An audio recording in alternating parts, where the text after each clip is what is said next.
I did, man. If you caught NXT and you caught my tweets, yo, you know what I saw coming a mile away, right?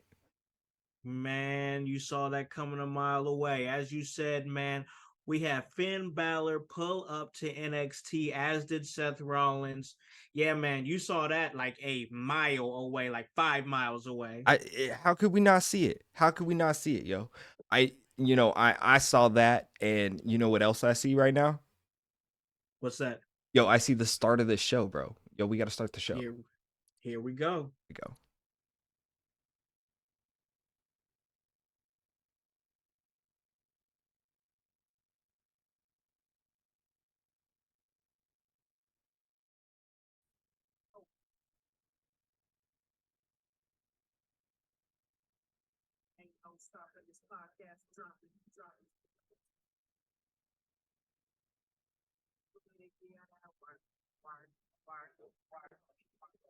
Welcome, guys, to In Your House. And of course, I am your director, Hollywood House. And you guys already know those vibes. When we slide on through, we here to give you that work round the clock when it comes to this professional wrestling biz. And we do it so well because one, we give it to you. We got to give it to you when you're in your car, on the plane, on the road, making towns, waiting on your next match, just waiting to see what you got next coming through the pipeline. Because what you need to do is go ahead and pop us in your ears and let us give you that work when it comes to professional wrestling. And that is what we do and been doing for y'all for the past, about 5 years. Just I don't even keep track anymore. It's just been so long, but we love to do it, guys. And guys, you love it when we give it to you because you guys are the reason why we're a 5-star podcast on Apple Podcasts. And guys, of course, that's truly appreciated. We need you guys to keep doing what you're doing. Give us everything. Give us all that energy there in terms of giving us the 5-star ratings, the reviews. It all helps. And you guys have done that. That's why we are in the situation that we are in now because, guys, it is Wednesday, and you know what that means. That's right. It's time for not just AEW Dynamite, but also a house party, the In Your House Wednesday night house party. And I can't have a house party on my own. I mean, I'm somebody who can be by yourself and enjoy the company, but I think that having a party, you need more than one person. So in order for me to have an actual party, I got to have another person with me that can actually match my vibe, match my skilo, match my energy. And that's why I got my man, my co-host, Hypocrisy Jones. How's it going, bro? Yo, ain't no party like a household party because a household party don't stop. But ain't no party like a household party Yeah. without hype. Hi. That's right. You need some hype up in there. You Yes. got to get it hype. And man, I got to tell you, bro, I'm feeling pretty damn hyped today, bro. I'm Yo, how feeling can we pretty not be, hyped. yo? The wrestling world has been crazy this week. I know it's been a while for us all, but like I'm hype, you're hype, because we got a whole lot to talk about and a whole lot to be excited about, man. Oh yeah, we got a whole lot of things going on. Guys, we just had the first episode of AEW Collision. We'll talk about that a little bit later on in the show. Also, we have Dynamite tonight with a stack card leading into Forbidden Door. That's going to be on the second half of our episode, ladies and gentlemen. But on this half, we got some big WWE news. And when I talk about big WWE news, yes, we have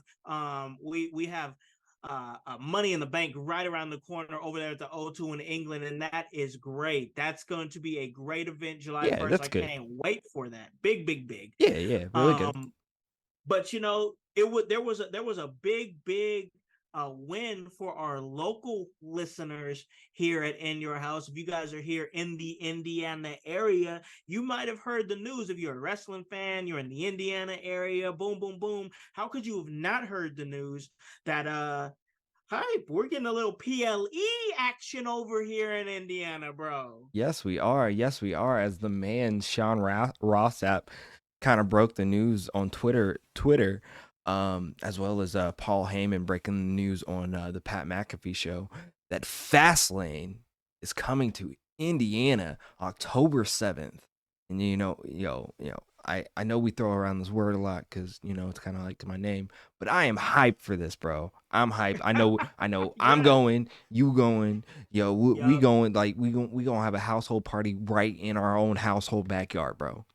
Yes, man, it's gonna be such a beautiful thing, bro. It's gonna be such a beautiful thing to be able to get out. First of all, get out to a PLE again. The last time I went to a PLE, it actually was the last time Indianapolis had a PLE, which I believe was the 2016 Clash of Champions that saw the main event being the Universal Champion Kevin Owens defending against Seth Rollins. And man, that was so long ago, but now It's I'm ready for 7 that years energy ago. again.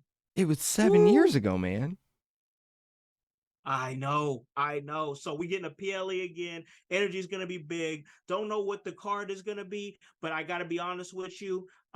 Even though I was hoping that we were gonna get the Royal Rumble, which was a little whisper of a rumor there a little bit earlier in the first half of the year, we ended up getting Fastlane, which I think I don't see us getting Royal Rumble, but it's okay because the way they've been structuring these PLEs over the last 6 months to a year with the WWE, I'm sure we're still going to get a really good card. Yeah, absolutely.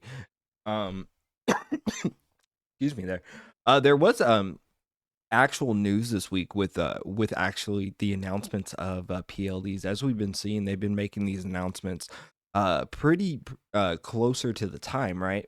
And Yeah, that's been to draw up interest and to keep interest into these PLEs, into these events and such. And I know, look, it's working for me because I saw PLE in Indiana for first time in 7 years. I know it made me happy. I'm so excited. But I think the strategy for WWE right now is it's working. yeah.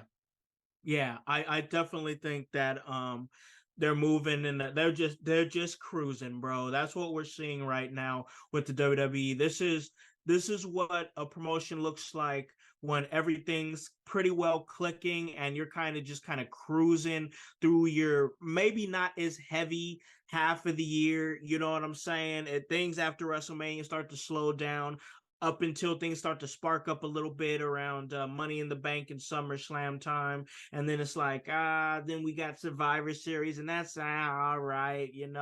But then boom, you get right back into January. All of a sudden, you got the Royal Rumble, you got Elimination Chamber, you got you got WrestleMania. So like they're just on cruise control, bro. And Yeah. like that's not to say that they're completely exempt from criticism, because not everything's going to be great all the time, but definitely they are hitting a stride of presenting you entertaining and quality wrestling. Well, I think it's a formula that they are adapting not only from what they've seen out in the universe or in the sports entertainment or entertainment universe, but it's a strategy that they're adapting because of their friends, whatever brother, sister, husband relationship this is with UFC and Endeavor, right? Because that's been Yeah, like a thing that the UFC has done for a while now.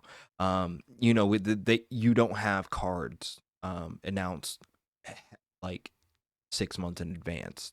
You yeah, you have cards announced maybe a month or two in advance. The locations for those cards. I think it builds up a little bit more anticipation.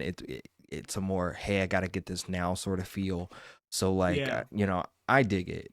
Let me get more of it. Like, did we check Roman Reigns' schedule? Is he going to be at this one? Like, was it on the calendar? Right, Let's right. look into it. Yeah, I feel like Seth will be there, yeah, but let's check Roman. Yeah, we got to check Roman's schedule on that one, I don't bro. know. I He may be scared to come to Indy because Who knows, man? well, he is historically bad things have happened for Roman Reigns in Indianapolis. You are not wrong. Yeah, You I are mean, good things have absolutely happened, but bad things have happened too. So bad things have definitely happened, bro.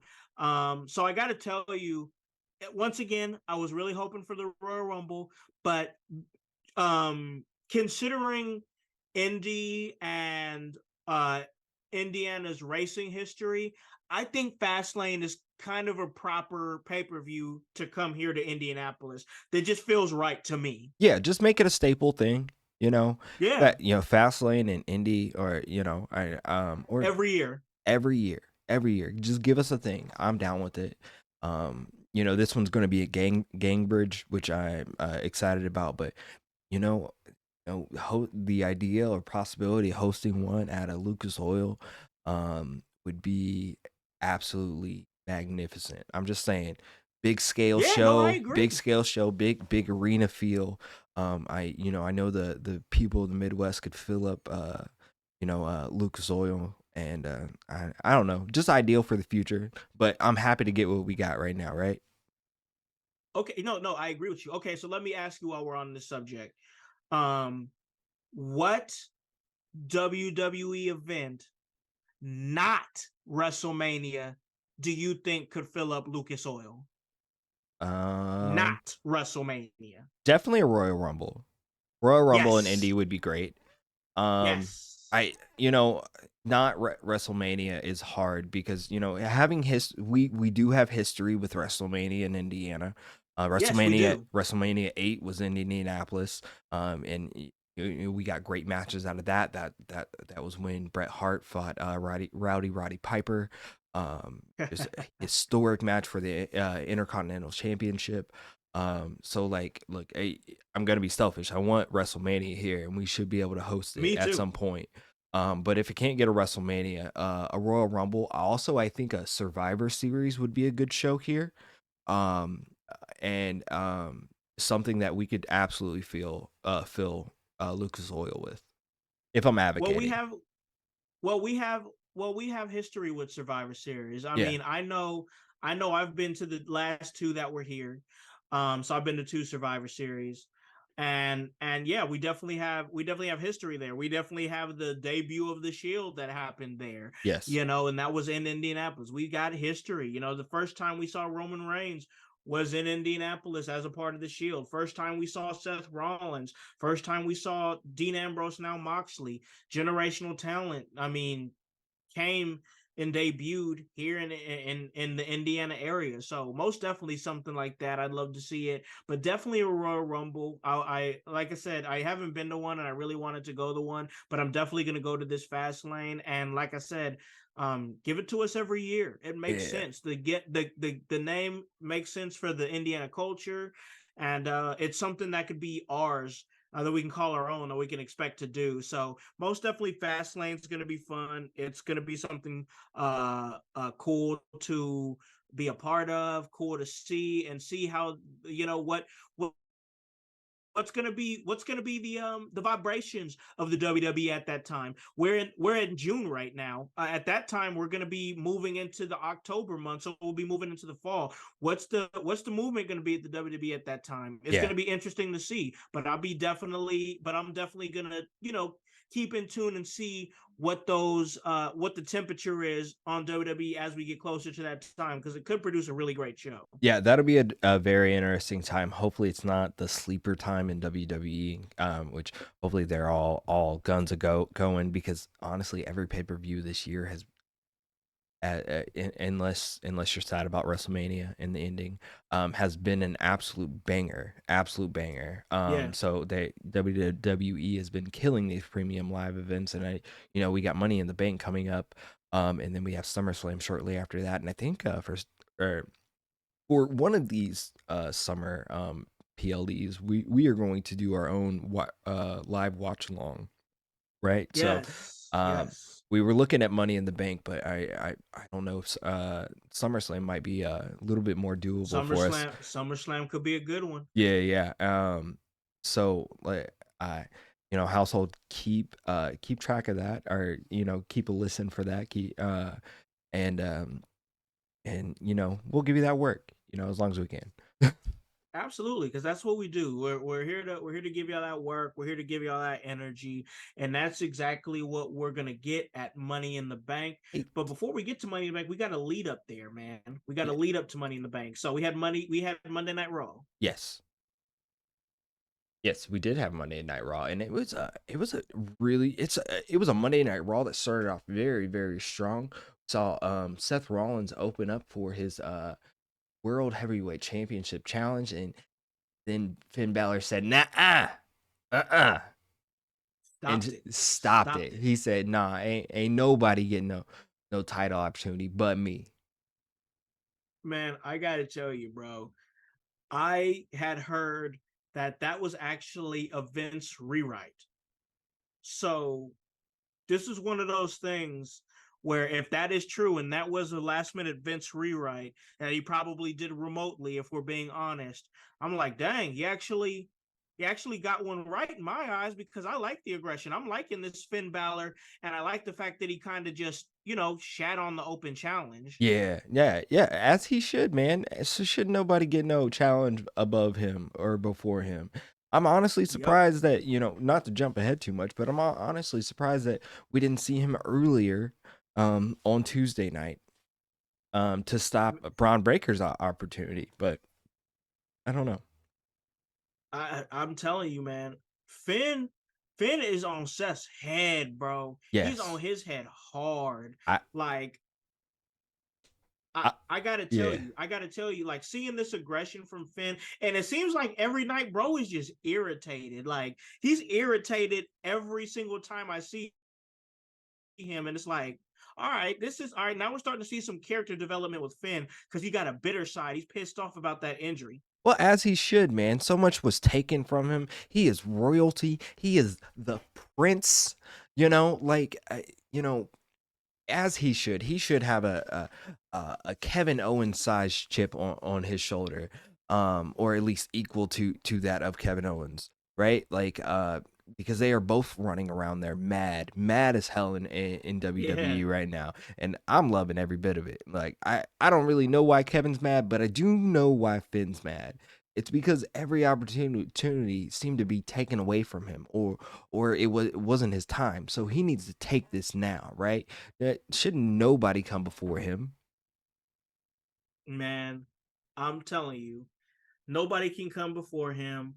He's the one. He's been waiting for this opportunity for 7 years or 7 years, right? Yeah, 7 years. It 7 years, yo, it, 7 years for this opportunity. Now we're seeing this character development of how bitter that he can be, and it's leading into Money in the Bank, where there's going to be a lot of implications. There's actually a lot of little wrinkles in Money in the Bank that are there, and a lot of this is being told around the Judgment Day. I think you said on last week's episode, you said that we're kind of getting a bloodline situation with the Judgment Day on Monday Night Raw. Bloodline's over there on Friday Night SmackDown, and they got their drama, but now we're starting to see some drama unfold a little bit with the Judgment Day on Monday Night Raw, because of course you know that Damian Priest is in the Money in the Bank briefcase match, the Money in the Bank ladder match, and I really think that his probability is high to win that match. And whatever happens with Seth and Finn, I mean, could we see him possibly tease a cash in the very same night?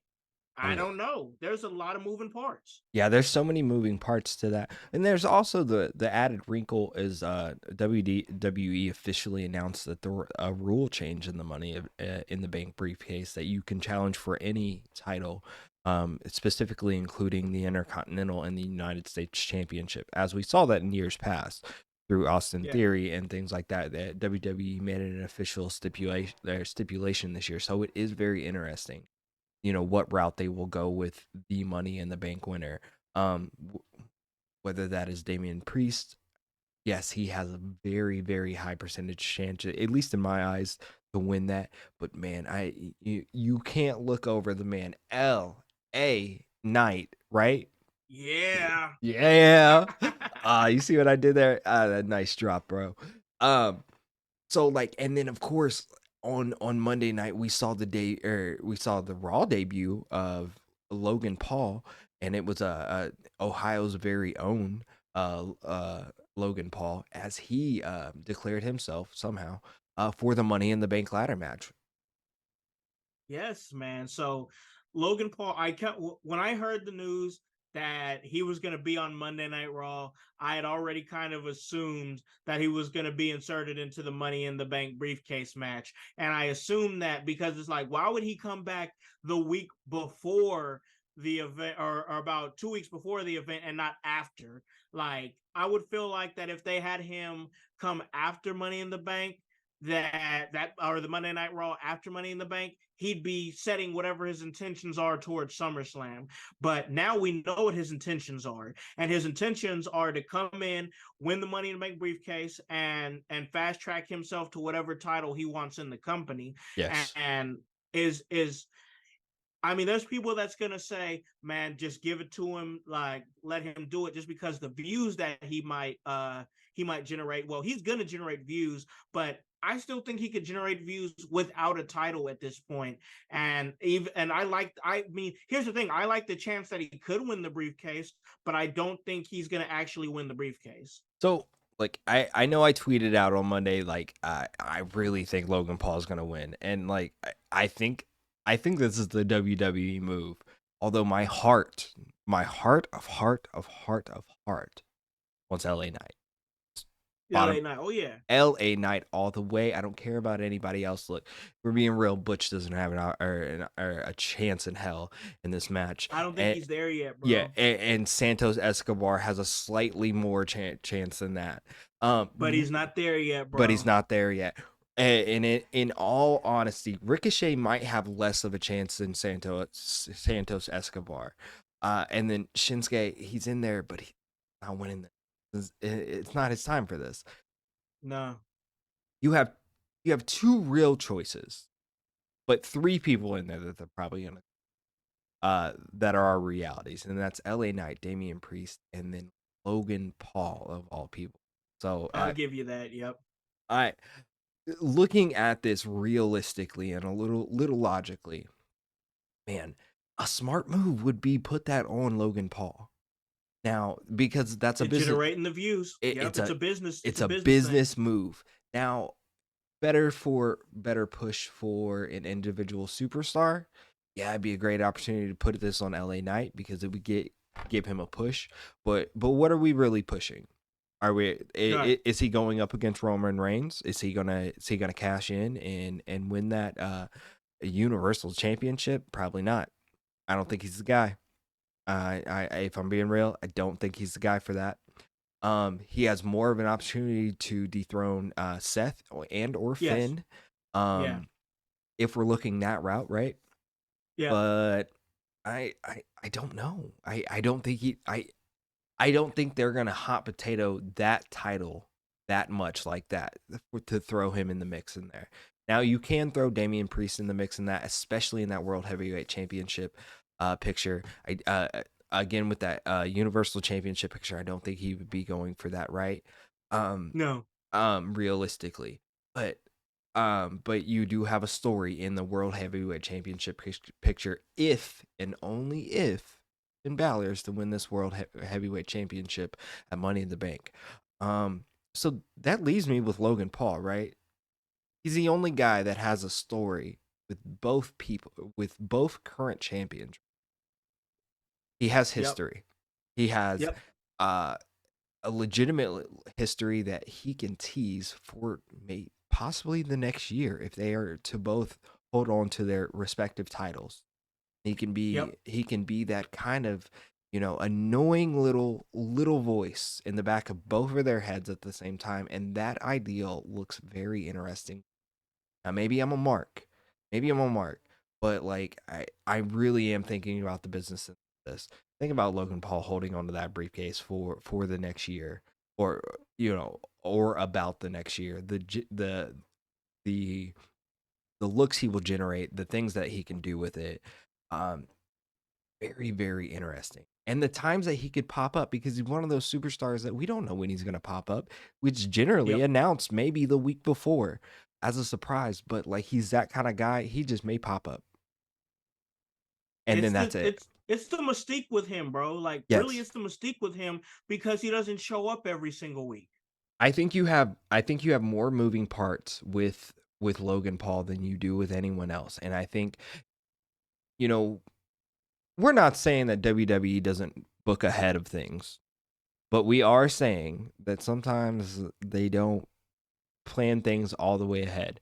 This gives them that flexibility that if no matter how they want to go, they have a plan. Hey, Con, I have a uh I have a surprise for you. Oh, what do you got?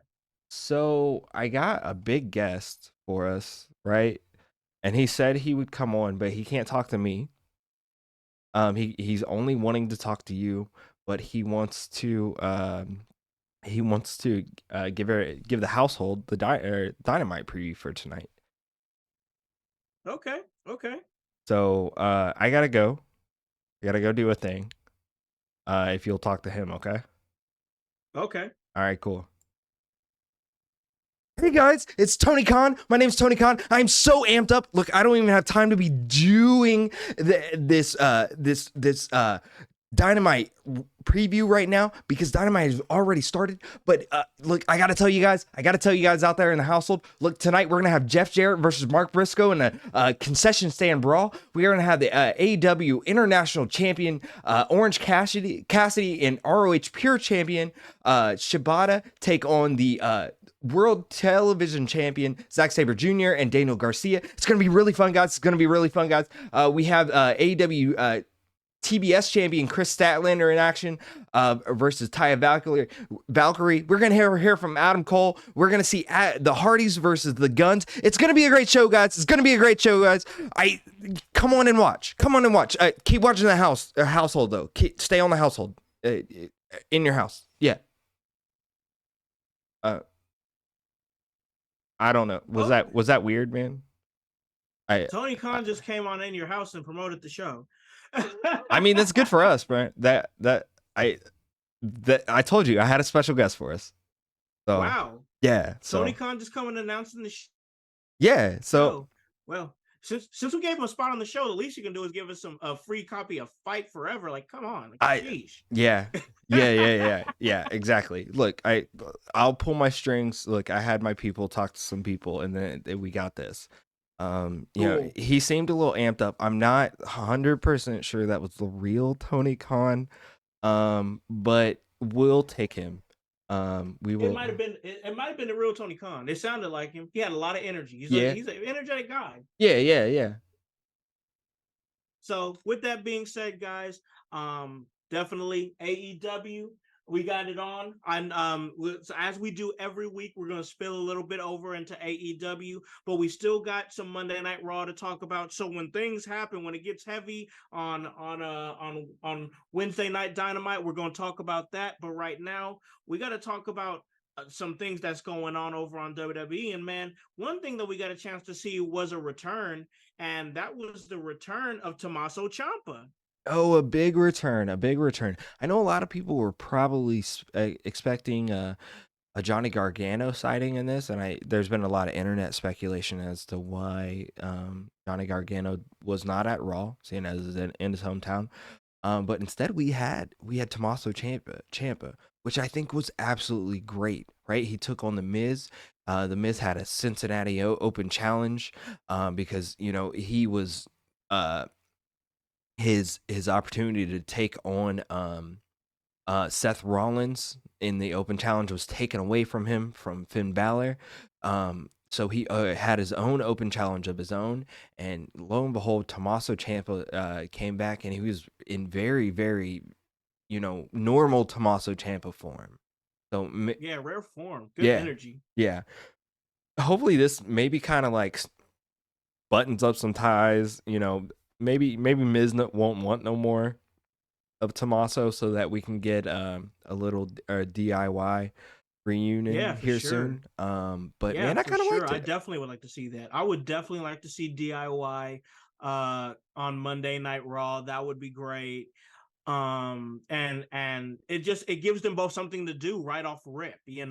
Start giving them some tag teams, let them pick up some tag team wins.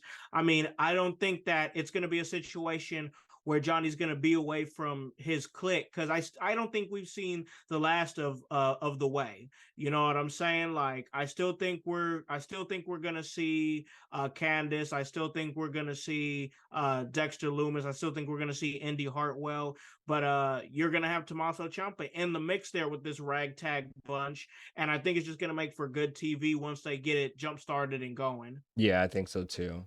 I absolutely think so too. It's gonna be something good. I know it's in the works. It's something that is starting. And maybe I just can't wait for it, but that's okay, right? I'm okay with the slow burn. I think we're gonna get exactly what we want to get, and that's DIY, and I think that it's coming. And as far as getting things that I want, I'm starting to I'm starting to see we're getting some pretty decent women's tag team wrestling.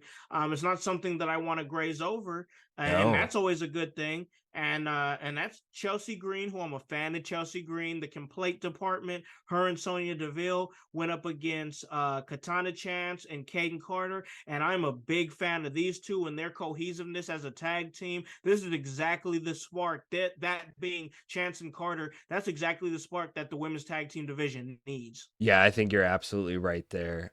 They are the spark, and they're making waves um in this division, as they really should be, because they're a great tag team. They're very cohesive.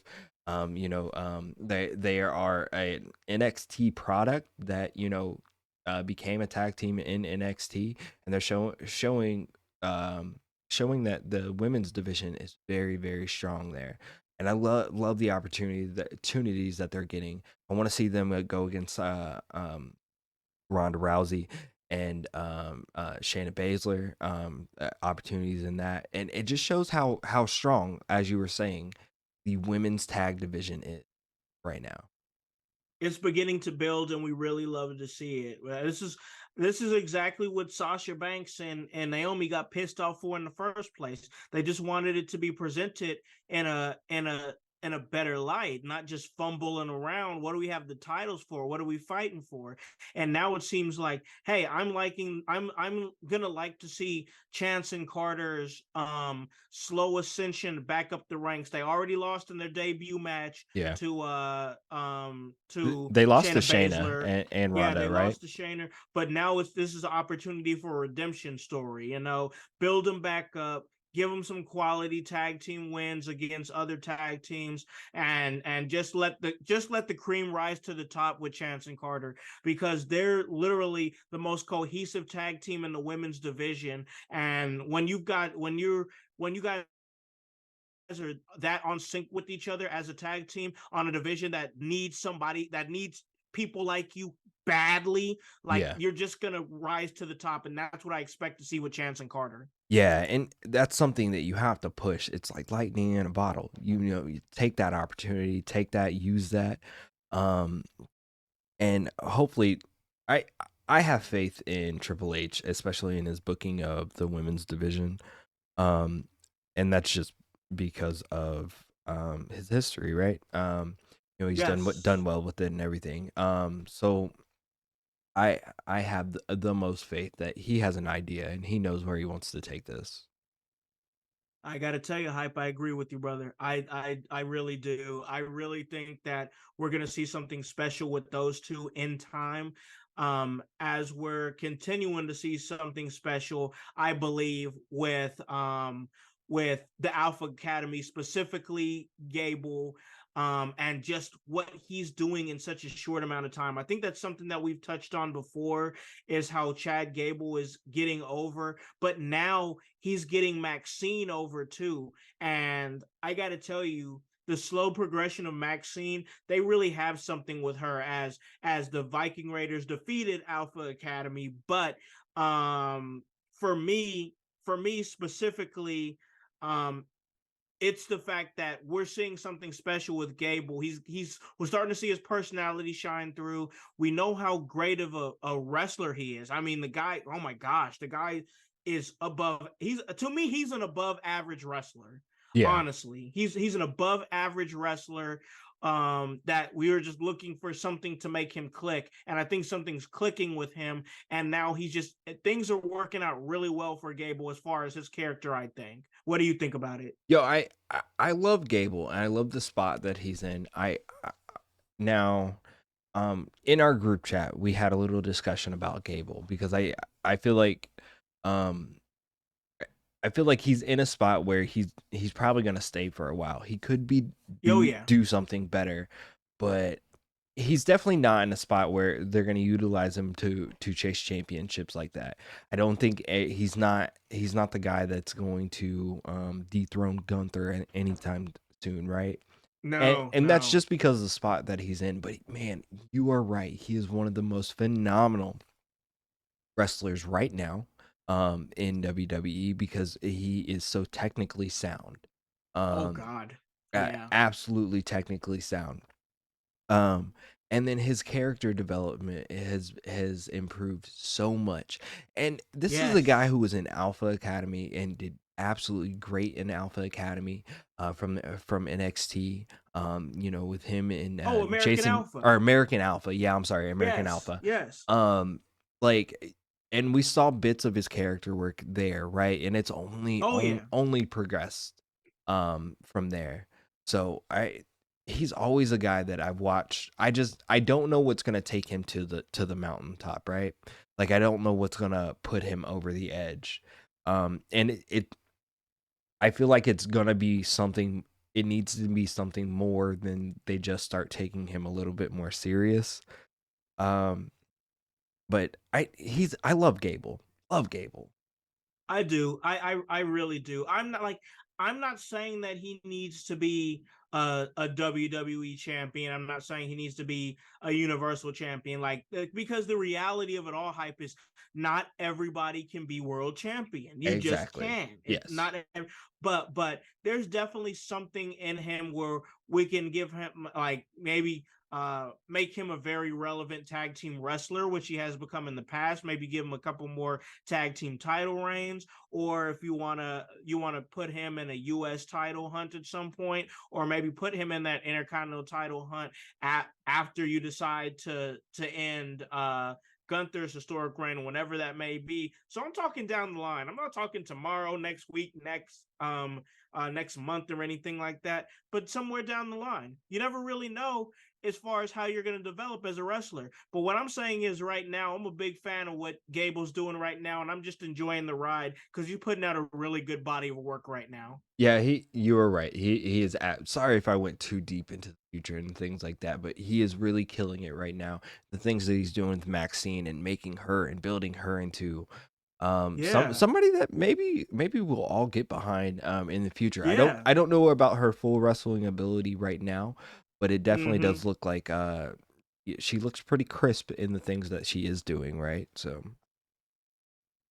They're doing a really good job of keeping her protected really well. Because yeah. to be honest with you, I can tell by the way they position her that she is very, very new to wrestling. Like they're Yes. just letting her do bits and pieces of things here. But the thing about them, because one week it was a kick to Valhalla, and then the next week it was an arm drag to Valhalla, and then this past week it was a suplex to Yeah.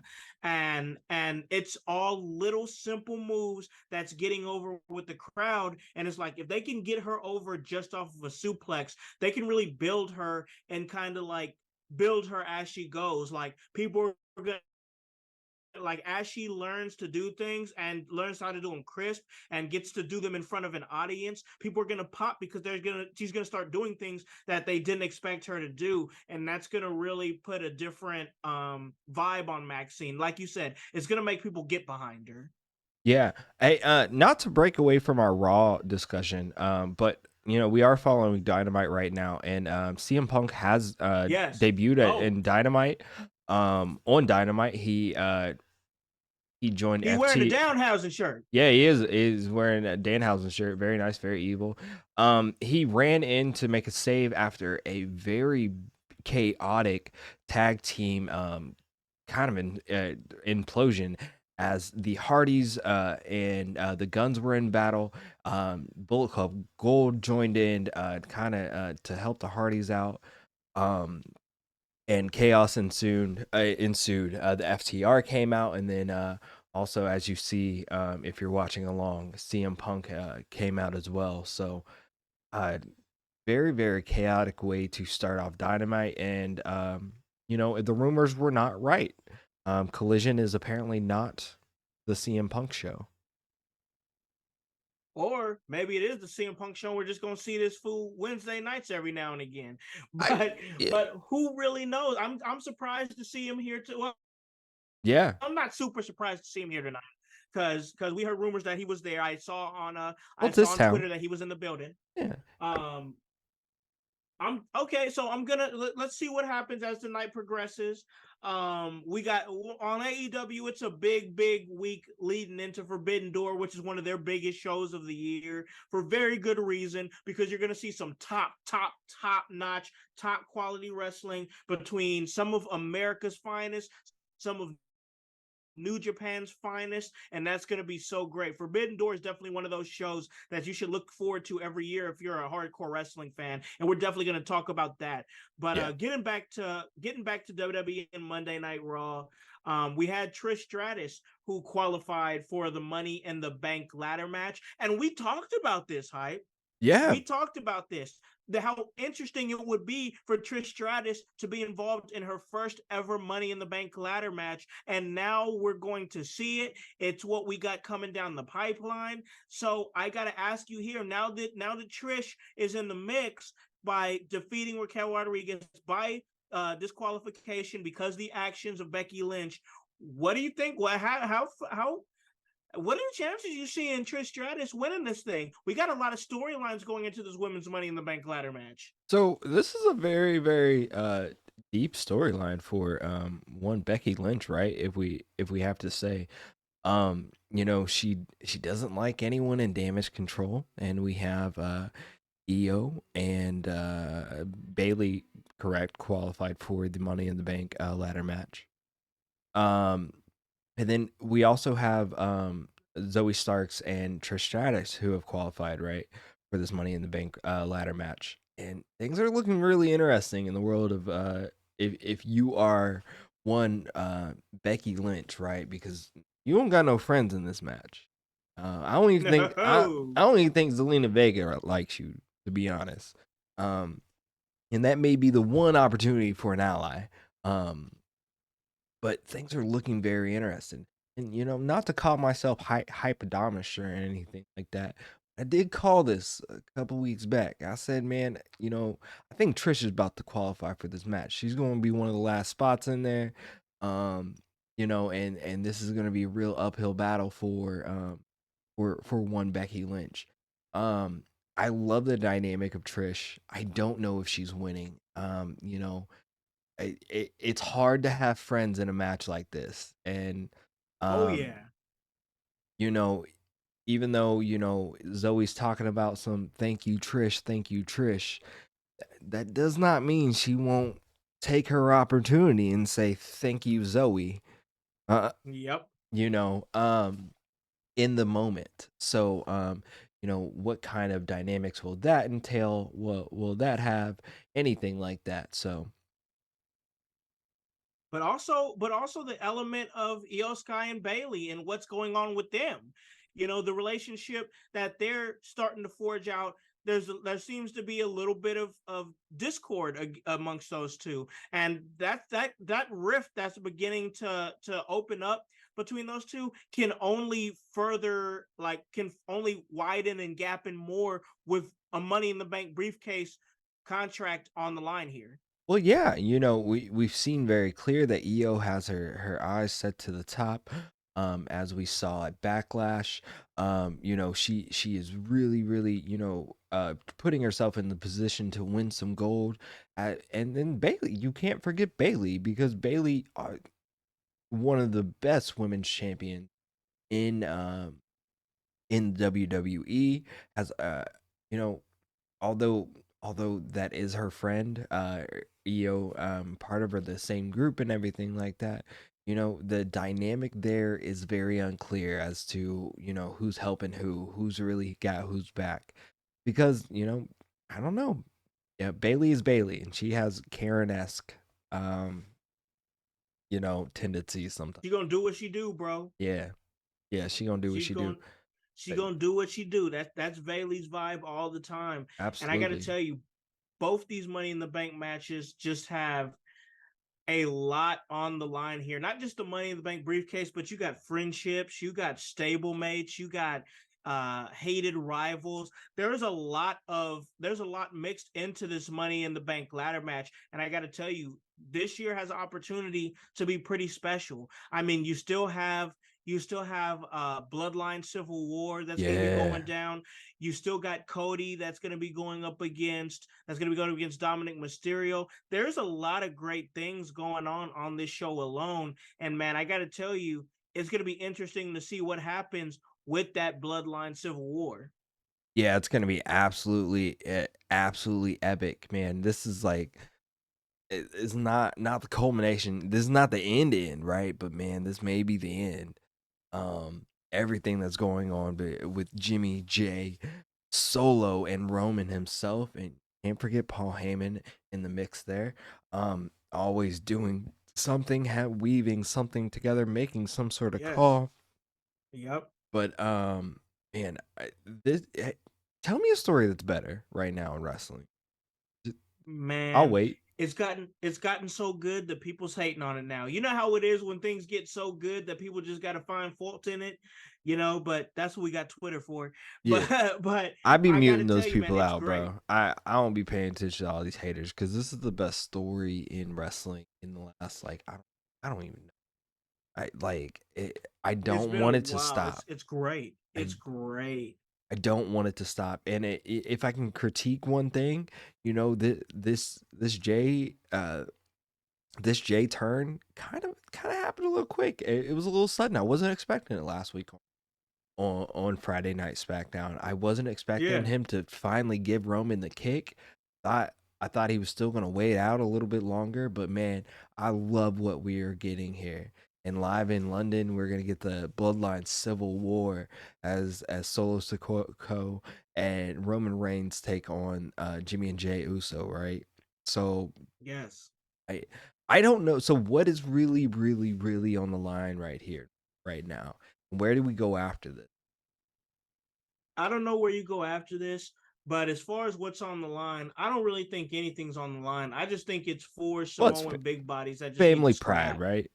You know what I'm saying? Scrap it out. Yeah, Scrap that mess out. That's what happens. Sometimes you get into it with your cousins, y'all scrap it out. yeah, And that's exactly how it goes down. And that's what I think we're gonna see. And I think the match is gonna be good, even with nothing really on the line or anything like that. Now what happens next in SummerSlam is gonna be very interesting because I don't see this feud, I don't see this fight ending at Money in the Bank. I don't see this Money in the Bank match as an ending of this feud, like just a blow off.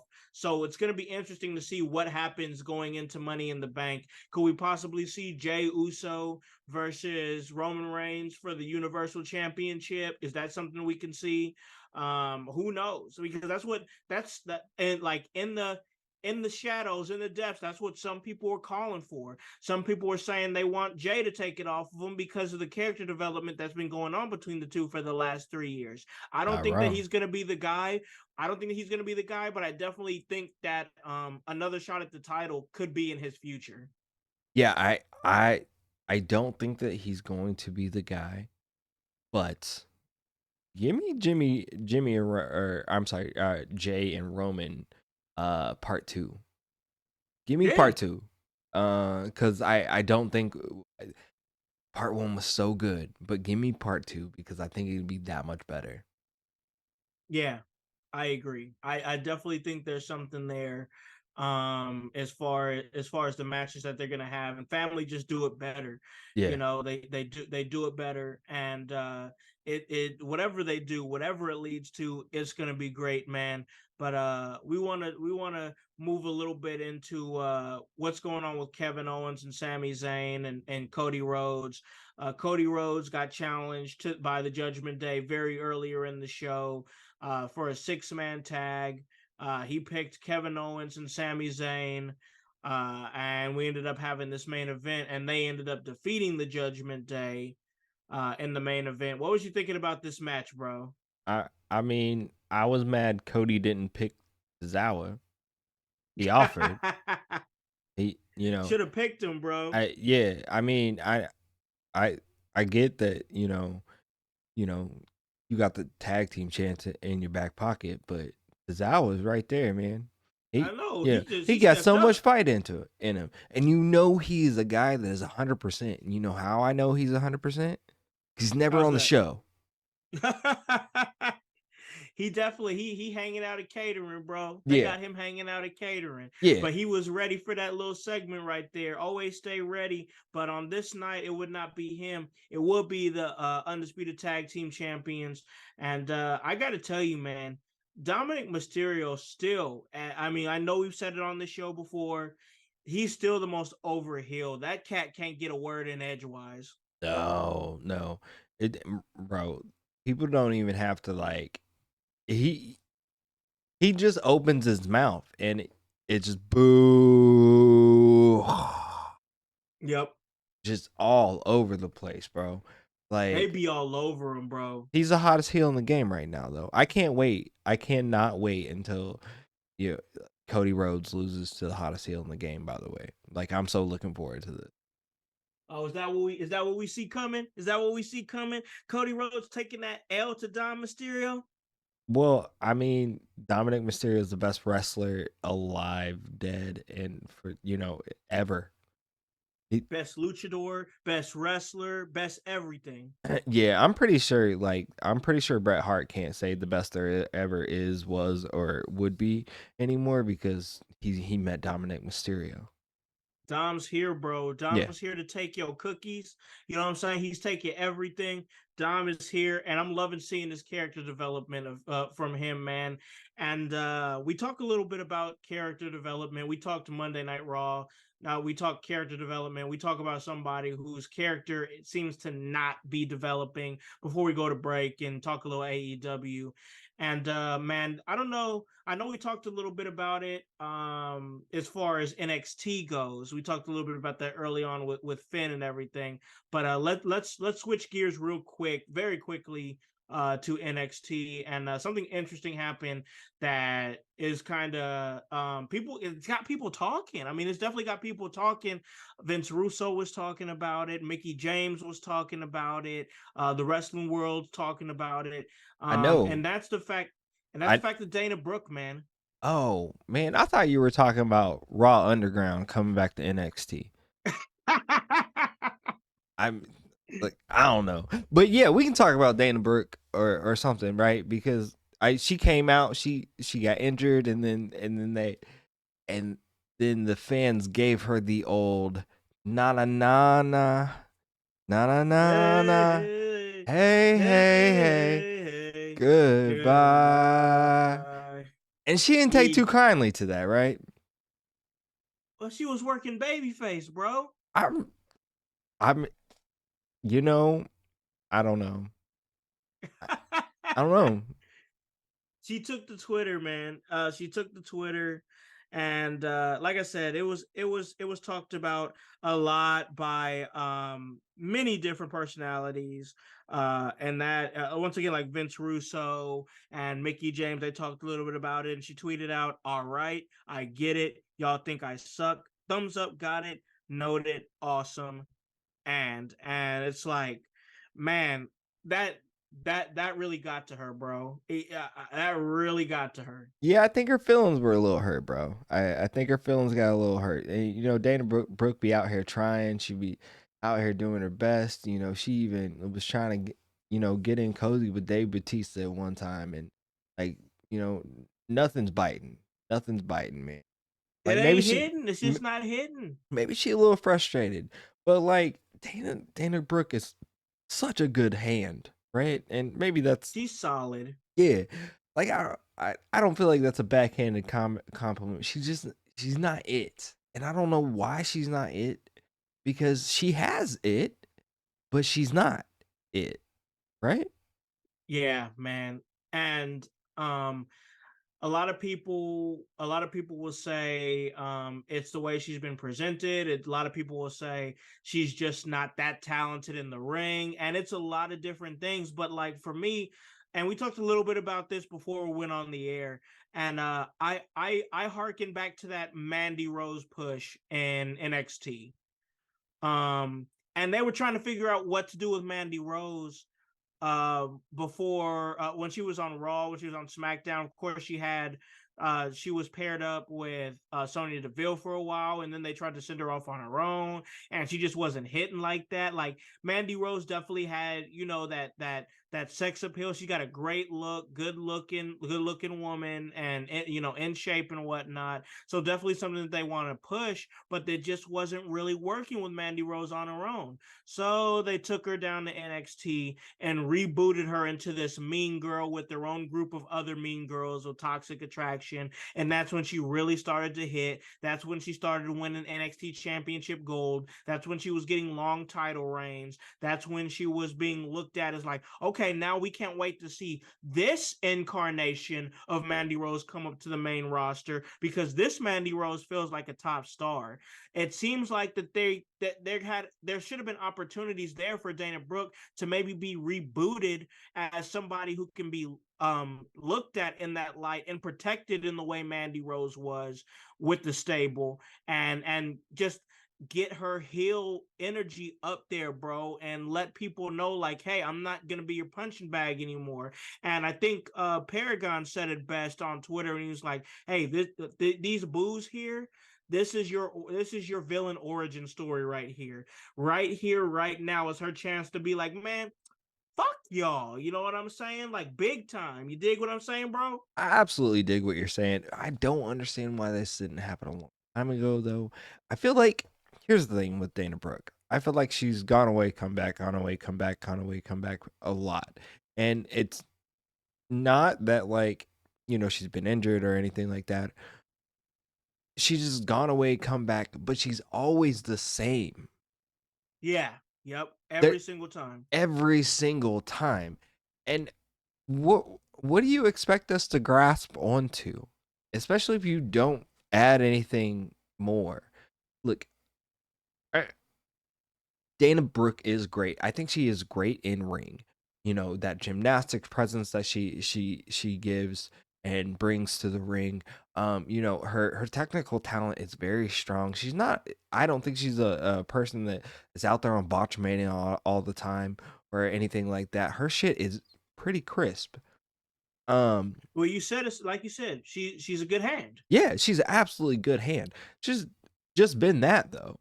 I mean, she's been one level up from a jobber, since she's came into the company, and she's never, or you know, she's never reached up for anything further than that. And when she has, I'm gonna reach up, but I'm gonna stay the same thing. I'm not gonna evolve in any way. I'm not gonna you know, make my character better. And that's been the problem for Dana Brooke. So I really do hope that this is her her villain origin story, and that she will rise above and make something out of this. And For she doesn't sure. even have to be a villain coming back. Just make something out of this. Yes, you definitely have to make something out of it, or else you're always going to be just looked at as somebody who is talent enhancement, somebody who's there to make somebody else look good. And like we even saw that, even though we did see Liv Morgan get a championship run, it was cut pretty short, because I just feel like that Liv Morgan is just who Liv Morgan is, and there's nothing more to it besides that. We haven't connected any more of those dots. And that's the thing we're seeing with Dana Brooke, as to where it's like, we get it. You are built like a Barbie doll, great build, pretty woman, and you've got, all right charisma, but it's like we want to see more. We want to see you built up more. We want to see some of those layers peeled back. And it's a thing where it's like, with Alexa Bliss, she started out as just that pretty blonde girl, and then we got a chance to see her become that mean girl, that girl with the mic that can toast you, and then we got to see her kind of pull back some more, and we got to see some more layers to Alexa Bliss when she played that darker Alexa Bliss, working together with Bray Wyatt and whatnot, and doing that. But that's what I'm talking about. Let's see those other layers. This is where you got to be able to tap into a character. And I think Dana Brooke, the writing on the wall with her could possibly be she's pissed. Like everybody's pretty much saying, dang, as hard as I try, as much as I try to go hard for y'all every night, y'all just ain't messing with me. So maybe it's time for me to stop messing with y'all. You know what I'm saying? Look, yes, yes, it's that. It's also, man, look, sometimes, a cheese sandwich is good, right? But Yeah. like sometimes you want a little bit more than that. You gotta have the extra shit for that. Yeah, yep. Some condiments, whatnot. You got to be able to have a Throw some little bit bacon more on that beef, bitch. beef it up, beef it up. You know what I'm Yeah, saying? yeah. I It's don't know. got to, it's got to be more. And it's rough. It's rough. All in all, to be honest with you, man, I hated that for Dana Brooke because it was running the injury angle with her and Cora Jade. Yeah. And that happened, and it's like that's got to be frustrating. I mean, it's got to be frustrating to be like, man, literally, no matter what they do with me, it's not taking off. And that's always been the thing with Dana Brooke is that there's never been really any pop with her, you know? I still attest that that has to be more of a. You can't wait for them to do things with you. Sometimes you have to do things with the things that you were given, right? Just do a Yep. little bit more with it. And in her case, I haven't seen a little bit more ever. Really, it's been a Yeah. lot of the same. Yeah, it's not like we were talking a little bit about Gable and how Gable has done so much with a little smidget of time that he's given, and he's earned himself more time because he earned more time because he made the most of the time that he was given. I'm not 100% sure that Dana Brooke is making the most of the time that she's given. No, I think that's the perfect, comparison, right? Is that like look at Gable. Look at a guy like Gable. Every single moment that he gets, he makes the most of it. He's made it out of these dumbass sayings, I think you, and things like that. But he stayed consistent with it and he's kept on building with that. Name a Dana Brooks saying. Ah, Yeah, I'll I wait. can't. See I that can't. that is my point. She's like, as she can be mad as she wants to be, right? But she doesn't do enough to make Yeah. herself memorable.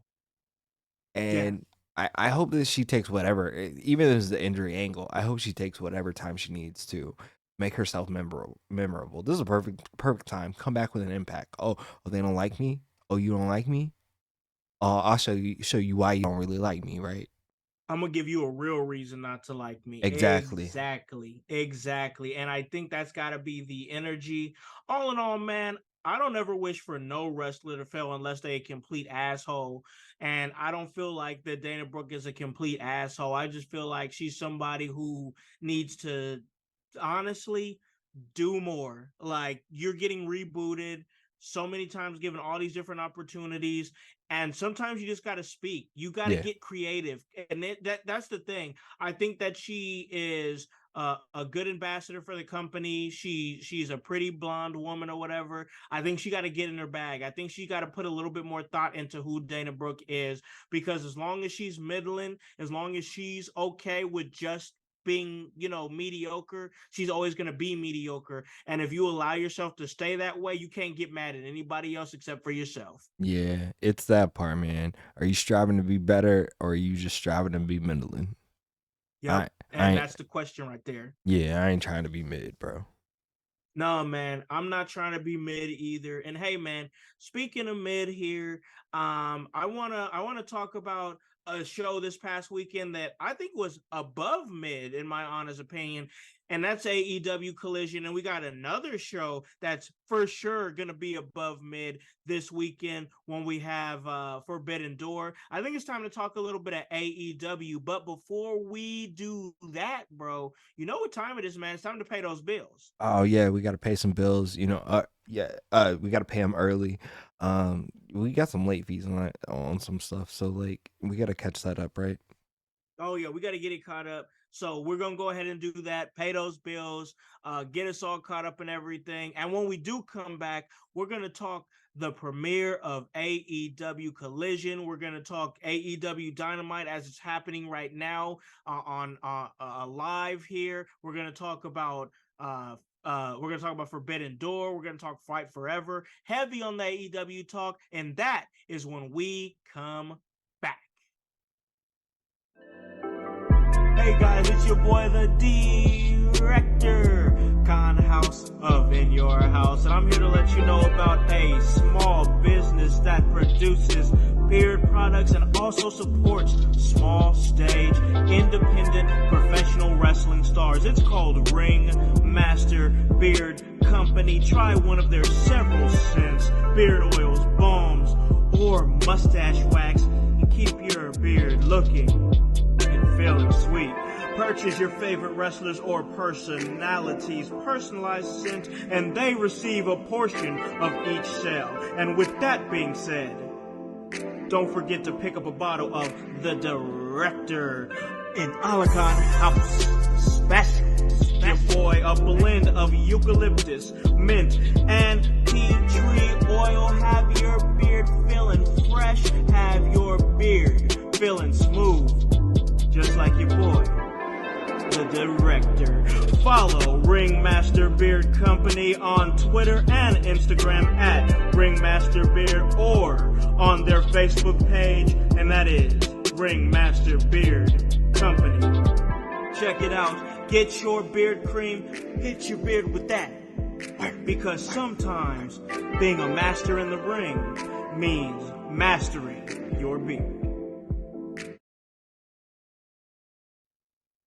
Welcome back to In Your House. You guys already know them vibes. We talk professional wrestling, and we've talked a lot of professional wrestling, y'all. We've talked Money in the Bank. We talked this past week's Monday Night Raw. We talked a little bit of Dana Brooke and everything she's dealing with. And of course, we talked about Fastlane coming to Indianapolis October 7th.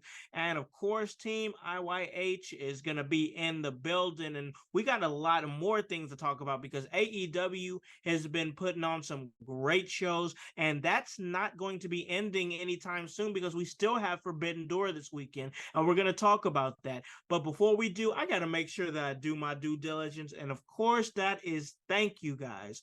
Thank you so much for making us a 5-star podcast on Apple Podcasts. It is truly appreciated. We need all those reviews. We need all those 5 stars. Do it on Spotify. Do it on Apple Podcasts. We need it all because we want to continue to stay charted. We want to stay one of the hottest professional wrestling podcasts in the Midwest, as we have been for so long. Thanks to you guys, the household, and you guys make it possible. But of course, I got to do what's right. And that's punch you guys in the direction of another podcast to get different perspectives, different thoughts, because it's all for the love of wrestling. And of course, that's my man, the Pope, Elijah Burke, as he and Pollo Del Mar go round and round, back and forth and head to head when it comes to this professional wrestling business. And that is on the Pope's point of view at 9:05 a.m. Eastern Standard Time, Saturday mornings on all major podcasting platforms. Guys, head on over to www.prowrestlingtees.com/inyourhouse. Get yourself a set shirt, get yourself a Hollywood House shirt, get yourself an In Your House shirt. And guys, you already know them vibes.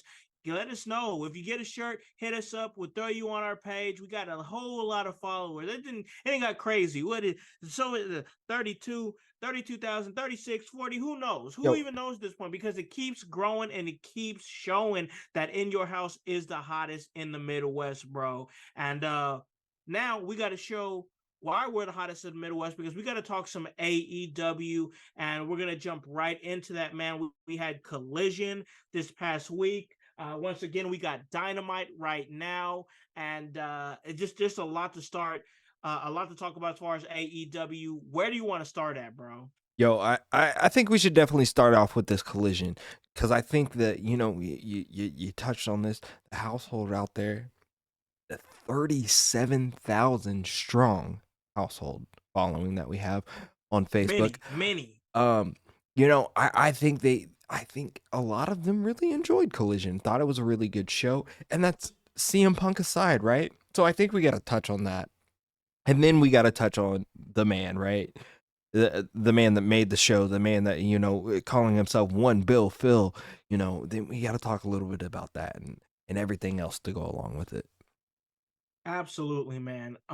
So we had him come out. He has boots strapped around his neck. He's got this bag, this red bag in his hand here, and he's pretty much on his Roddy Piper shit, bro. And I think that's a role he's trying to lean into. He cut a really scathing promo, calling himself One Bill Phil, talking about counterfeit bucks, talking about how Woo, he never lost what was in that bag, what's in um the bag? and and he said he's not willing to give it up until somebody pins or submits him. I mean, once again, as polarizing as CM Punk is, we've talked for weeks about what kind of investment that he would be, what would he do to help the company, what he could do to hurt the company, is he ready to come back and play ball? For a second, for the time that he was in the ring, to me, none of that mattered, man, because it was all about wrestling in that moment. And it's always good to me to see Punk in the middle of a ring with the hot mic. um we're gonna see him, and hopefully he's here to just play ball and play ball the right way. But for him to talk about the Bucks so candidly, taking the shot that he took, it's making me feel like maybe something was said, maybe we're working a little bit. And if we are working, it's time. Are we going to work to a point where we're going to make some serious money? What did you think about that promo, bro? Yo, I thought that promo was everything it was going to be. From Punk not apologizing, continuing to not apologize. I don't know whether if he doesn't have anything to apologize for. I wasn't there, but from my eyes, I'm pretty sure, and ears, pretty sure he said some things that he probably should not have said. But I'm not there. I'm not in Chicago. I'm not CM Punk. I'm not Tony Khan. I'm not the Bucks. But as far as CM Punk the wrestler, CM Punk the sports entertainer, Yeah. I'm entertained by him. Um, Yeah. Yep. I'm entertained by the things that he's doing. I want to keep watching him. I want to keep seeing him on my TV screen. I want uh I want this whole thing to be a work. I love it that he's calling the Bucks counterfeit because I'm hoping this means that, like, okay, everybody's willing to work together now. Um, Yes. Oh, if I yes. if I'm wrong about that, I guess I'm wrong about that. And if I'm wrong about that, then he's wrong about that too. Because if you're not going to be, if this isn't going to be a wrestling angle, then we don't need to bring it up. Um, Nope. but with that being said, I think Collision was a very good show, from Punk's opening promo to the Andrade Buddy Murphy match to Yes. and even all the way down, even that Sky Blue and Willow tag match was very, very good Yes. as well. And then the six-man main event, all was very good. Seeing Punk and Samoa Joe touch for the first time in 6,000 days, which sounds crazy. Um, was a great sight to see because it's not something that I saw live, back in its heyday, sort of thing like that. Yeah. Yeah. As much of a wrestling fan as I am, we have still been in the age of, we've caught stuff on YouTube, we've caught stuff after the fact, sort of thing. To see that, I want to see more of that. To see, Jay White's interaction with CM Punk, man. Um, I want to see more of that. More of that as well. So, like, I think Collision was a very good show. It felt bigger. It felt like a big version of SmackDown. Um, and I think that might be a good look for the AEW brand. It felt like a different version. It felt different than Dynamite. And hopefully that continues that. But I don't know. As we saw with the opening of Dynamite tonight, CM Punk was there. Um, we have not seen the Elite or the Bucks in any capacity, so I don't know. Only time will tell, right? Most definitely, man. And I really love what you said as far as calling it a SmackDown. I think we talked about that. This feels like AEW's answer to SmackDown. It feels like their version of what WCW Thunder was supposed to be. We talked about that as well Yeah. in the In Your House group chat, and I love that. I love that because even those B shows got to feel big, and I'm not saying huge. We got to continue storylines, but I definitely was a fan of the flow of Collision, the way they flowed it from match to promo to match, and it just felt right. Like it felt like the production, the flow of the show was different than Dynamite, like you said, which is a great point to me. I loved it. I loved it. I feel like it was a genesis of quite a few things. I honestly think we're gonna see more of Sky Blue. I think Sky Blue is somebody who of course she went viral for her assets, you know what I'm saying? But I think that she's somebody that we can see grow into some that girl next door type baby face that people just like, Yeah. and I think that we can grow something with that. We had a chance to see Luchasaurus become the TNT champion as he defeated Wardlow with help from Christian Cage. Um, we saw promos backstage with Powerhouse Hobbs and looking like a new possibly carnation of him. Andrade Idolo going up against Buddy Matthews, which for me was the match of the night. Yeah. Really enjoyed that match. The crowd there in attendance enjoyed that match. And it looks like we could see more interaction between Andrade Only and the thing I'm House of sad about Black. with that match, only thing I'm sad about is that Roosh didn't come out and that he had no help from Los Ingobernables. Hey, So who it could happen though. but it could happen. It's still a possibility for it. I thought they kind of missed an opportunity there, but I am really looking forward to just give me more Malachi Black and Andrade, right? Like they are Oh money. We yeah. know we know their money. If y'all remember back in what was that 2016, 2017, they were out there putting on bangers in NXT. Um Oh yeah. yeah, maybe that was 2018. Um Regardless, but absolute bangers. Let me get that. Let me get that. Also, let me get this Chris Jericho versus Sting that we're seeing Yeah, seeing this. that was catching my attention. It's hard for it not to catch attention. Um, it looked like Chris Jericho laid down a challenge um to Sting. He also laid down a challenge for Forbidden Door, six man tag match with himself, Sammy Guevara, and Minoru Suzuki. So we'll find out what So happens um there. so real quick while this is happening in the ring, well I just want to share something with you, bro. Um of course this past weekend was Father's Day, so of happy Father's Day to you, bro. Hey, happy Father's Day to Um you. thank you. And of course this past Monday was Juneteenth, so happy Juneteenth to you, bro. Hey, happy Juneteenth to us, bro. Yes, absolutely. So this weekend we had some great interactions with our kids and stuff and whatnot. And I had a great weekend. I spent a lot of time watching a lot of wrestling with specifically my son, my youngest daughter. She's a big fan of wrestling. My middle, she's not that much of a fan. She's ready to see Sasha Banks back in the WWE ring, and she's vowed to never watch again until Sasha Banks enters the WWE ring. She's I not here for understand her no pain. Mercedes Monet. I She understand her ain't here pain. for no Mercedes Monet, Mm. bro. She wants Sasha. But well, I watched a lot of wrestling with my son this past weekend, and we watched WrestleMania 20, and we watched the 97 Halloween Havoc. It's my favorite. Um, Yes, man. Great events. Great events.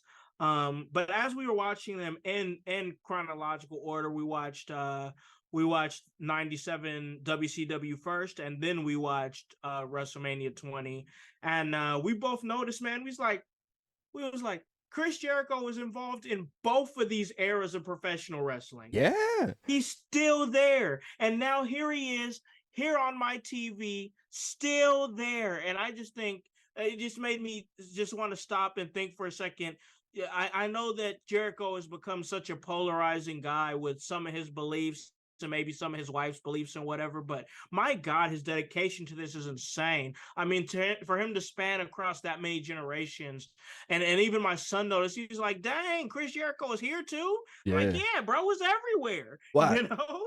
Chris Jericho is really like it's crazy to be able to see Chris Jericho, especially like in as we're talking about that, right? Chris Jericho's literally been around since the 90s. And Yes. we're looking that's almost 4 decades right now that he has been around in the wrestling business. And then standing across from him, a man like Sting, who has been around since the early or the late 80s of wrestling, right? Yes, man. So Yes. to see both of these men having the careers that they've had, but especially Chris Jericho, because he's been a consistent figure in every major wrestling promotion since Yeah. since the early 90s. And that is Yes. wild, whether it was him in CMLL, WCW, ECW, WWE, Yep. WWF, Oh yeah. um you know Mm-hmm. uh, and now AEW. Just his Yes. integral part of wrestling, like you know Chris Jericho literally is everything that Hulk Hogan couldn't have been, without with a little bit less of the accolades, because I don't think Chris quite made the household name status that Hogan, right? Well, I mean, the way they was pushing Hogan and the way Hogan was pushing himself, that's a whole Yeah. different story. But like, definitely when you think professional wrestling, Chris Jericho is a staple with professional wrestling. And I look over here in the chat, and the voice said, "Collision made me love AEW again." I got to tell you, man, I've been digging on AEW for the last few weeks, but definitely Collision was something where I was like, okay, this is what AEW can be when they have a little bit of structure. The structure of the show felt very good. It was I really feel like that being able to see Miro the Redeemer come back was a great thing. We got a chance to see Ruby Soho and Tony Storm go up against Oh, the New Japan Pro Wrestling not Strong not to Women's cut you Champion off. Willow Nightingale. Yeah. Not to cut you off, Oh, but we have an oh, wait a elite minute. sighting in AEW.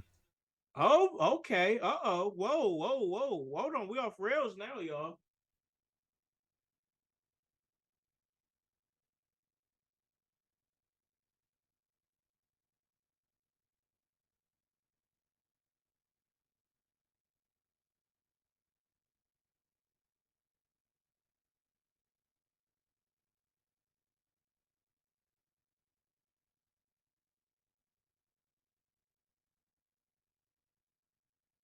So from what I'm gathering, Oh boy. they're they were challenged by the Blackpool Combat Club to a 5-on-5 match. And they are continuing that. We're not seeing any clapbacks to CM Punk yet, but we'll keep you updated. Yes, that's kind of what I was listening for. I was waiting for it, Yeah, yeah, yeah. but who knows what's gonna happen? But they do have Eddie Kingston. It They seems like they recruited Eddie Kingston. yeah, they do. Well, Kenny's a little speculative. He did try to blow him up, if you guys don't remember, and that was just brought up. So, but yeah, it looks like they may have Eddie Kingston. So, So now we got Adam Cole coming out, and as he's coming out, I want to baby, talk a little bit. I want to absolutely. I want to talk a little bit more collision. We had Absolute Ricky Stark, who declared himself an entrant for the Owen Hart Cup tournament. So we just had a little bit of everything. The Acclaimed was there with Daddy Ass. We had the trios main shout out the event. Acclaim. Shout out Max Man, Caster. everybody loves the Acclaim, bro. And you got a little retweet action from Max Caster, didn't you? Yeah, I did, yo. Yeah, I did. I was yeah, I got these weird looks at my shoot job, right? Like, cause I was wearing my Scissor Me Daddy ass shirt, and I was wondering, like, I kept wondering that people were looking at it and they were like, oh, that's weird. I realized that people thought my Scissor Me Daddy ass shirt was a pride shirt. Not that there's anything wrong with that, cause I am an ally. Um, but Same. uh, I tweeted that. I put that out in the Twitterverse or whatnot, and sure enough, Max Cassidy retweeted me, showing me some acclaimed love, bro. So I love that show.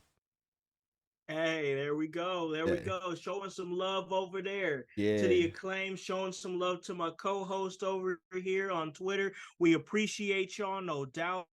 But yeah, man, I just gotta say that if this is what Collision is gonna be hype, if this is the consistent Collision that we're gonna see, if I'm home on a Saturday night, I'll watch it, bro. I'm not gonna lie, because I yeah. enjoyed myself. We saw a hype package for Scorpio Sky. All in all, I think it was a very, very solid show, bro. Now it's not gonna be a destination TV spot show for me, right? Like I am not. I'm not gonna make sure that I'm watching it live every Saturday. If I got some shit going on, I'm gonna go do my shit. You know what I mean? No doubt. Yeah, yeah, yeah. It's Saturday night, bro. But but it is a show that I will definitely watch and follow. Um, and with some intrigue. Now I hope that they can keep the momentum from the debut up. But as a realist, AEW has not shown the best track record of keeping momentum straight. But we will hope that will happen with this. Absolutely, man. Absolutely.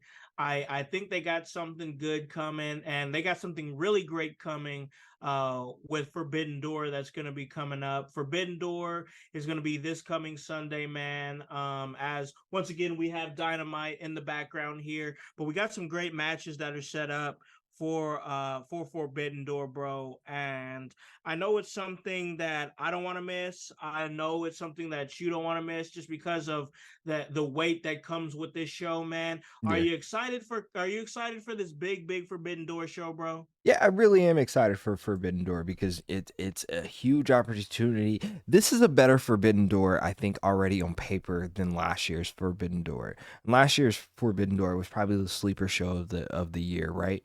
But this is an actual like this is what Forbidden Door should be so far. There's not a whole lot of build to each match. It's just dream match after dream match after dream match after dream match as it should be, and that's what I wanted from this. That's what we're getting from Forbidden Door, and like I think that's gonna be an absolute banger for it for AEW. But again, I hope that they can continue the momentum that they will have from a show like this into All Out in Wembley and into the end of the summer and the entire summer. Let's get a good solid summer out of AEW, right? No problems, Absolutely, no man. drama. Absolutely. If we can get a good solid summer out of them, I like you said, I think that it's really gonna help them hit a stride. It's like I said earlier in the show that I really feel like the WWE has had themselves a really good stride right now to where they're kind of in cruise control. And we know the messiness of the summer that AEW had last year and how they Quite kind of got in messy, their own way, and it was really sticky. bad. They need a solid summer. They need great shows. They need Forbidden Door to be great. Then after Forbidden Door, we need to start focusing heavily on our storylines again, going into this All In show. And then of course, what's going to be next after that? We should be seeing probably in the fall is going to be Full Gear. Yep. So what are we going to do to get that cracking and get that popping? Everything with the not that it's a competition, because for me and for you and for smart fans like the household who just enjoy wrestling and just want to see good wrestling, it's not a competition. Just But more if it people were, eating. yeah, exactly. Just more people eating. But if it were, it would this would be AEW's opportunity to try and play some catch up, Yeah. you know? Yeah, And that's by absolutely. putting on very great shows while WWE is kind of in their, low months. You got to really take advantage of those times, bro. And I think that if AEW does, AEW can really hit their stride because they're already starting to heat up now. They're restructuring their company. We've seen the end of Dark. We've seen the dark end of Dark Elevation. They're doing some restructuring that hopefully helps out their company in the long run. Yeah, hopefully it'll all help out, and hopefully that it'll all lead to good things. I know I am anticipating good things out of it.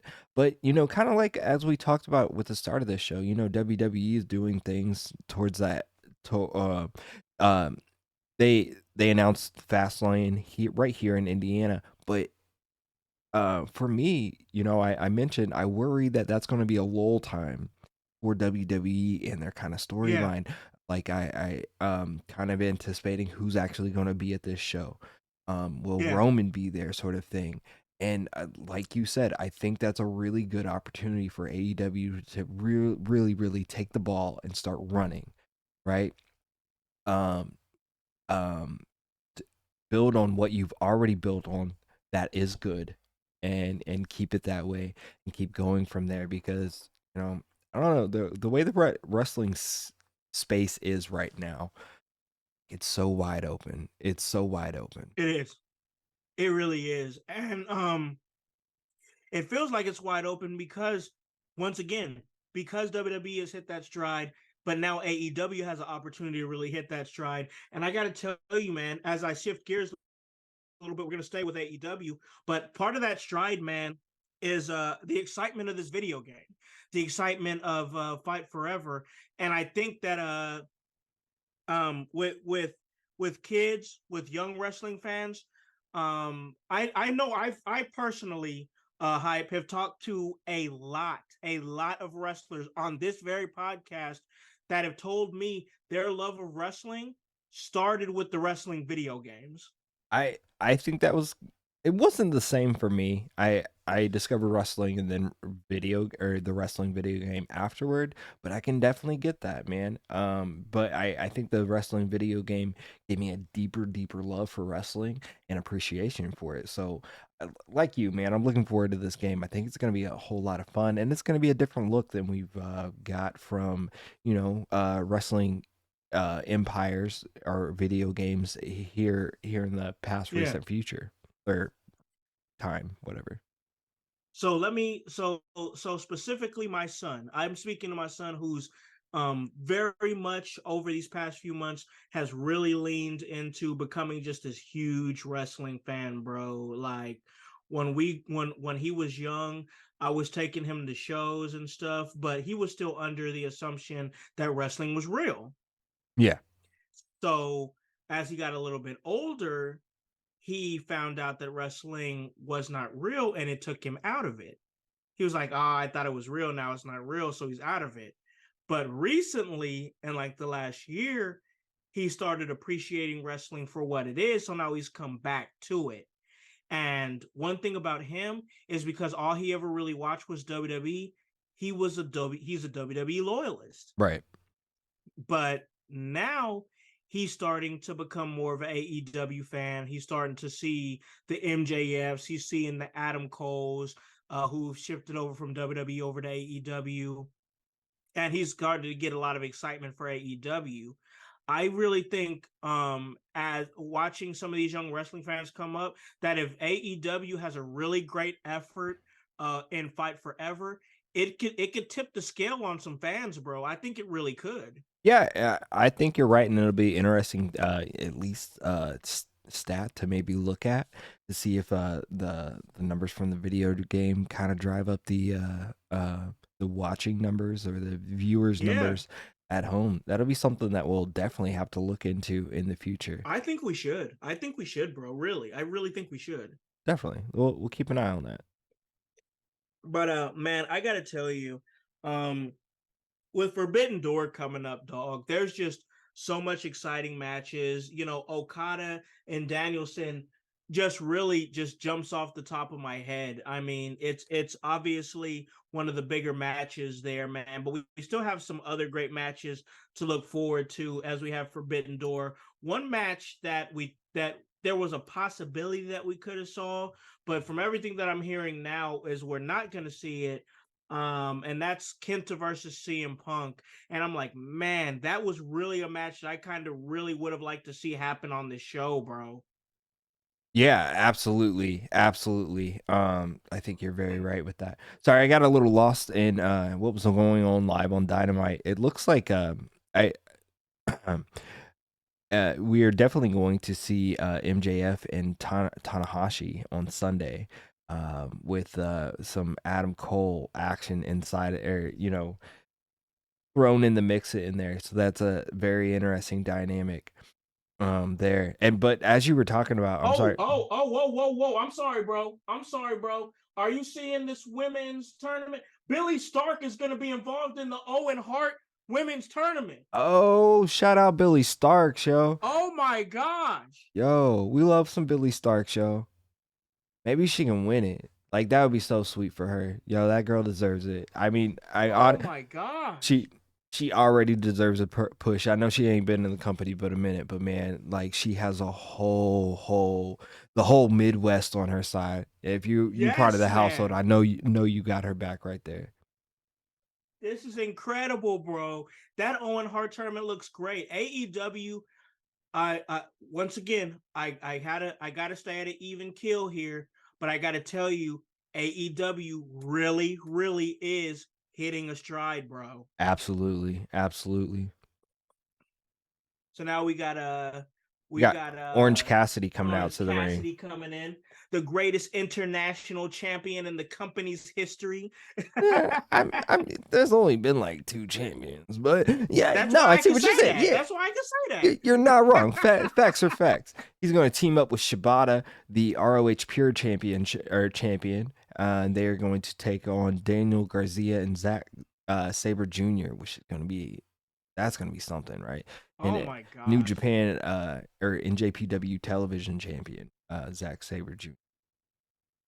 There's just so much, man. Part of me is like, man, there's so many titles that run through AEW, but at the end of the day, bro, like it's good publicity for New Japan. It's good publicity for Ring of Honor. Ring of Honor has been doing justice as their, I don't want to say developmental program, but definitely where you can go there and hone your craft and possibly be seen on AEW at some point. So like Ring of Honor is doing great things.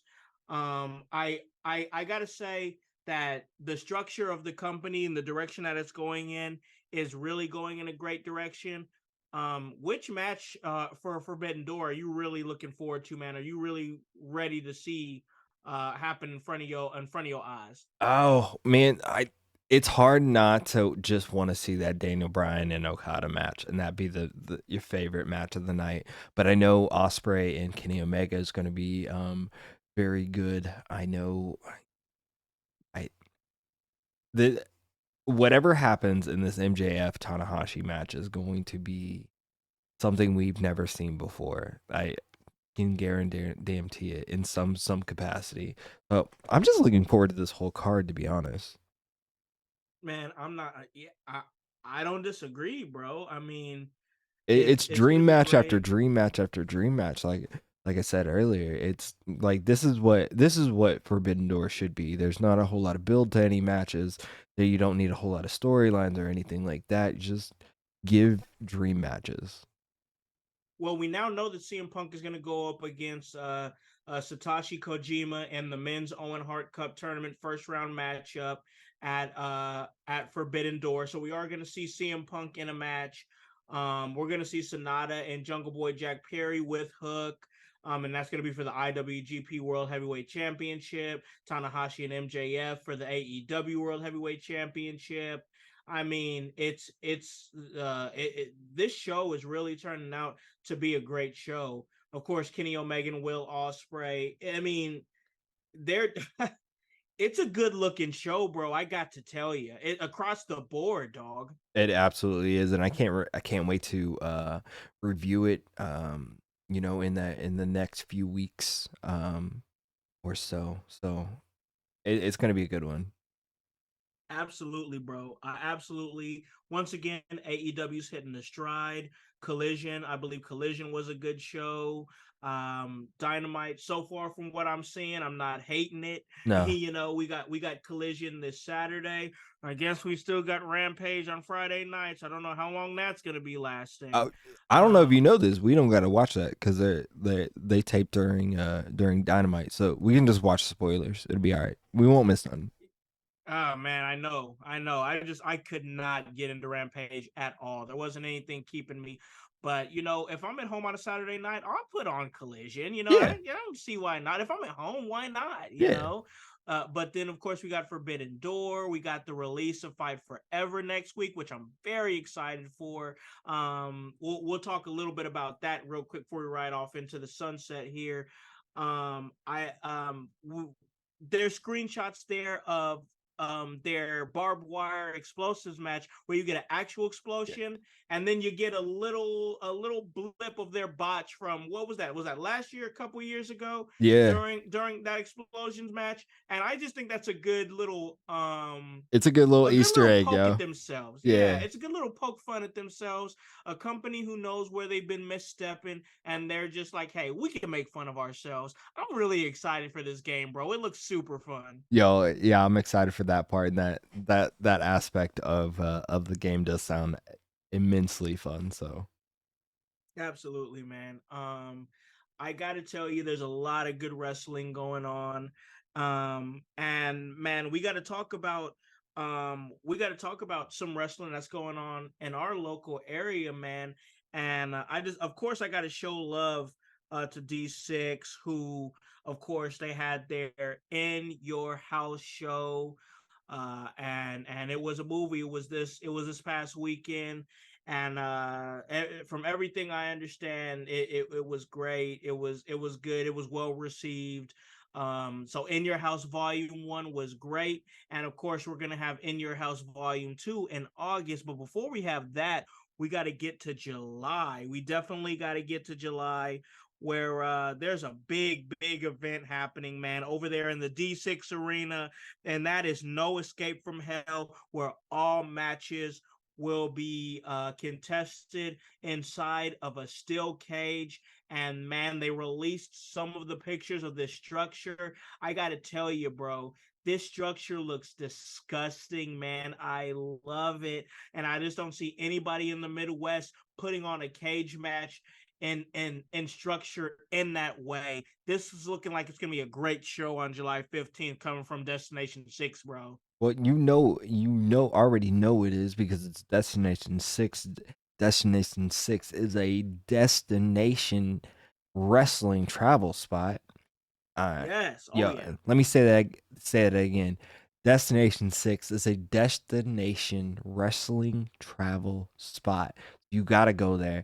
Gotta go out there, see the things that they are doing. Sam Knight is, running things as the conqueror.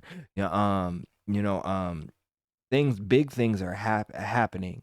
You have everyone's new favorite, your new favorite, my new favorite. You got Silva as the new Ultragen 6 champion. Yes. Um, Yes. so much is happening at Destination 6, and so much will be happening. So make sure you were there.